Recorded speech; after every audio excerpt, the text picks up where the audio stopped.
How's it going, everyone? Welcome back to the channel. And if you're new here, welcome. My name is Drew. And in this video, I want to talk about the FAFSA Simplification Act. Now, a few videos back, I had mentioned this and I promised that I would bring you any updates as I came across them. So I have a few updates for you with regards to that. Now, the FAFSA Simplification Act is essentially simplifying things for families who are applying for financial aid. Now, this new form is set to be rolled out in December of 2023 and is meant for the fall of 2024 and spring of 2025 school year. So we still have some time before those changes actually go into effect. And part of that is really reducing the number of questions that families need to complete from 108 to 36. And the rest of that information is supposed to be readily available or easily pulled by the federal government, so the families are not expected to find all of that information. So in that regard, yes, the FAFSA will be simplified. However, one of the changes that is happening with this is that they are changing the formula that affects the estimated family contribution, or the EFC. And it's different in a way that there are going to be, I would say, two significant changes. And there's really no telling exactly how this is going to play out because of a few things. So before I get into those changes, let me explain this. So with the financial aid package that you would receive from the federal government, that would be your Pell Grant and federal loans that you could take out, whatever that gap is between the aid that you're receiving and the cost of attendance can be covered by additional grants that the institution you're attending is able to offer. So this is where no one knows, because depending on the institution, each one has different institutional aid policies. So the amount of aid you may receive is different depending on what their policies are, or what your EFC is, or which institution you're attending in the first place. So that's where at this point we can't really provide any details or really anticipate accurately what that's going to look like for families. Now, going back to what I would call the two significant changes. For starters, with the formula changing, it's going to change how the EFC is calculated.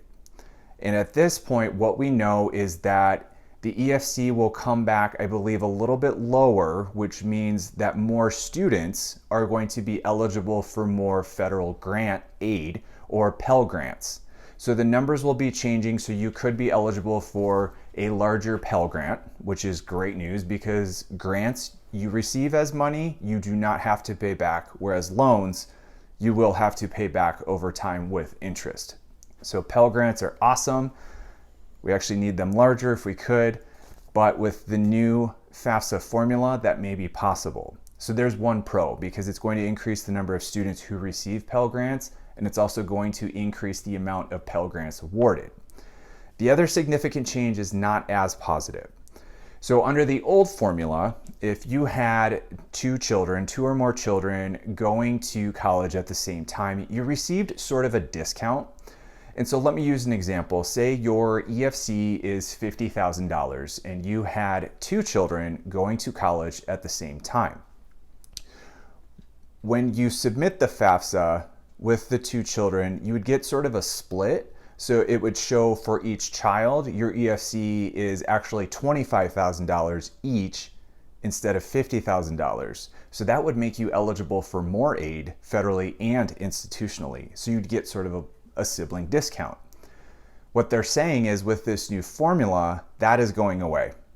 So if you have two or more children in college at the same time, you're no longer receiving that discount. Your EFC is going to be the same across, so you're going to receive less aid. However, one little asterisk to that is with less aid being given to families who have multiple children in colleges at the same time, that is going to equate to institutional savings from institutional aid.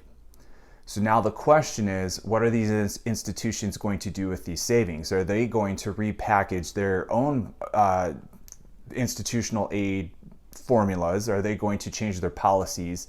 Are they going to be able to kind of offset that and give more money back to those families? Or are they just going to spread that out regardless of how many children each family has in college at the same time.